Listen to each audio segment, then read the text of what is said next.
নমস্কার বন্ধুরা, সবাই কেমন আছো? আশা করি সবাই খুব ভালো আছো। আমি তো খুবই ভালো আছি। সুন্দরবনের সুন্দর ব্লগ অ্যান্ড কুকিংয়ে সবাইকে স্বাগত জানিয়ে আবারও একটা রান্নার ভিডিও নিয়ে চলে এলাম। তো আজকে দেখতে থাকো। আজকে রান্নাটা নিরামিষই রান্না করব। পনির, কুমড়ো পাতা দিয়ে পনির ভাপা। রান্নাটা খুব ভালো হয় আর খুব হেলদি একটা খাবার। তো সবাই দেখতে থাকো, আশা করি খুব ভালো লাগবে। আর আমি তো কলকাতায় ছিলাম, এসেছি। প্রচুর বর্ষা হয়েছে আর এখনও মেঘ করে আছে, সবাই দেখতে পাচ্ছ। তো দেখতে থাকো। কুমড়ো ফুলগুলো তুলে নি না মা, তাই আমি কুমড়োর পাতা তুলে নেব। এই দেখো সব ফুল হয়ে আছে আর বর্ষায় না ফুলগুলো ফাটিয়ে দিয়েছে। আমি এরকম কচি কচি পাতা দেখে পাতা তুলে নেব। কত সুন্দর পাতা হয়েছে দেখেছো? কুমড়ো গাছও সুন্দর হয়েছে, কিন্তু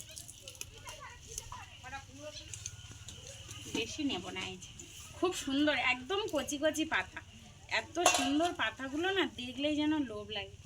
তো খুব সুন্দর হয়েছে, আরও গাছ হচ্ছে। আর এই বর্ষায় তো, এত বর্ষায় এবছর তো একদম না। তো চলো রান্নাটা দেখতে থাকো, আশা করি খুব ভালো লাগে।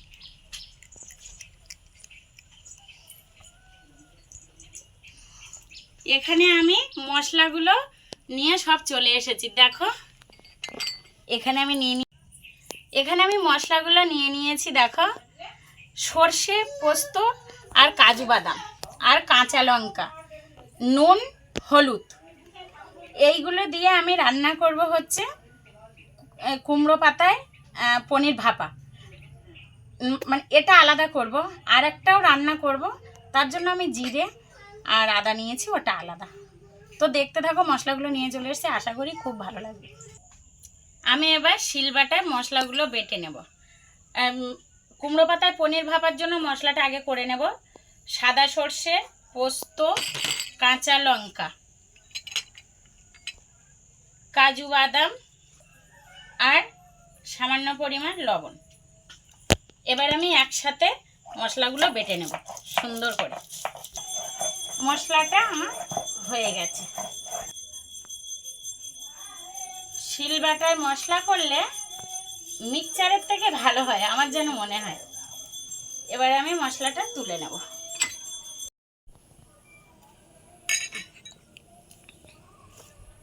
পনির ভাপার জন্য আমি একটা মশলা করে নেব। এখানে কাজু বাদাম, পোস্ত, সর্ষে, সাদা সর্ষে আর কাঁচা লঙ্কাটা বেটে নিয়েছি। এটা নিয়ে নিলাম। এবার নিয়ে নেব হচ্ছে আমি হলুদ গুঁড়ো দিয়ে দিয়েছি। এবার দিয়ে দেব লবণ, কিন্তু আমার আগে দেওয়া আছে তাই বেশি দেওয়া যাবে না লবণ। এইবার দিয়ে দেব আমি হচ্ছে তেল। আপনারা সরষের তেল দিলেও দিতে পারেন, আমি রিফাইন তেলটা দিচ্ছি। দিয়ে এবার আমি এটাকে ভালো করে মাখিয়ে নেব সুন্দর করে। এবার আমি পনিরগুলো দিয়ে আবারও আমি মশলাগুলো পনিরের গায়ে মাখিয়ে নেব। পনিরগুলো আপনাদের যেরকম সাইজের মনে হয় কাটবেন, আমি এরকম বড় বড় করে নিয়েছি। তো এবার সব পনিরগুলো সুন্দর করে মাখিয়ে আমি কুমড়ো পাতায় মুড়ে নেব। এবার আমি সুন্দর করে একটা করে পনির দেব। দিয়ে দেবো একটা কাঁচা লঙ্কা আর দিয়ে দেব সামান্য পরিমাণ তেল। এবার সুন্দরভাবে আমি এটা মুড়ে নেব এইভাবে, যেন পাতাটা খুলে না যায়। পাতাটা কিন্তু খুলে গেলে হবে না, এটা এমনি করে মুড়ে নিতে হবে। আমি কিন্তু সবগুলো এইভাবে মুড়ে নেব। সুন্দর মোড়া হচ্ছে দেখো, এটা কিন্তু খুলেও যাবে না, এরকম করে মুড়ে নেব।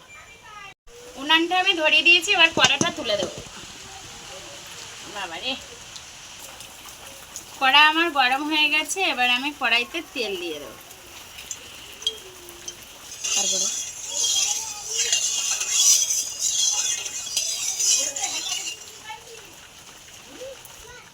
তেলটা কিন্তু গরম হয়ে গেছে। এবার আমি পাতায় যে পনিরগুলো রেখেছিলাম সেগুলো দিয়ে দেবো। চারটেই দেওয়া হয়ে গেল। চারটেই দিয়ে দিয়েছি। এবার আমি ঢেকে দেব। আমি এক পিঠ উল্টে দেবো, সব কটারই সব কটারই পিঠে দেবো। এক এক করে সবগুলো আমি উল্টে দিয়েছি। এবার আমি ঢেকে দেব। একদম আঁচ জোরে দেওয়া যাবে না, এরকম আস্তে আস্তে আঁচে কিন্তু ভাবিয়ে নিতে হবে।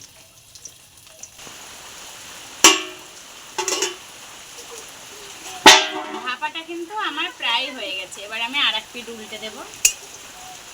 কতটা সুন্দর দেখো, আমি কিন্তু দড়ি দিয়ে বাঁধিনি, তবু কিন্তু খুলে যায়নি, দেখেছ কতটা সুন্দর। আর একটু ভাপিয়ে নিয়ে নামিয়ে নেব। আর এক পিঠ ভাপিয়ে নেব।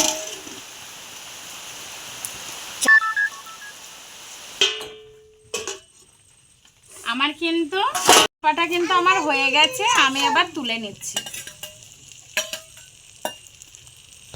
কতটা সুন্দর হয়েছে দেখো, আমার কিন্তু দেখে খুবই সুন্দর লাগছে। আর এই পনিরের ভাপাটা খেতেও কিন্তু খুব সুন্দর লাগে। তো সবাই একবার বানিয়ে দেখতে পারো।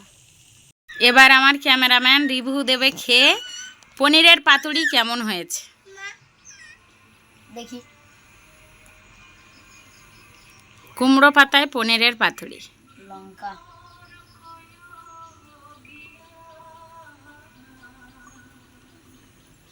গরম একটু।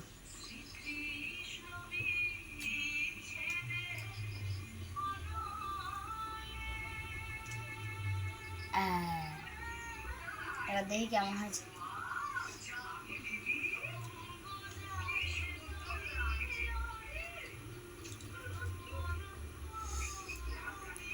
কেমন হয়েছে? পুরো এটা একটা ভালো, মা বললো নিরামিষ তরকারি, হেলদি, খুব সুন্দর। তো তবু টেস্টটা এত সুন্দর এসেছে তো বলার মতো না। মাছ মাংস ফেল, দারুণ হয়েছে, খুব সুন্দর। আচ্ছা তাহলে তুমি খেয়ে নাও। আর কুমড়ো পাতা একটু খাও, পাতাটাও তো খেতে ভালো। দেখি এবার একটু পাতা খাবো।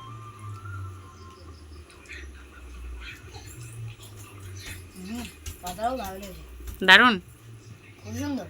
আচ্ছা খেয়ে নাও। হ্যাঁ।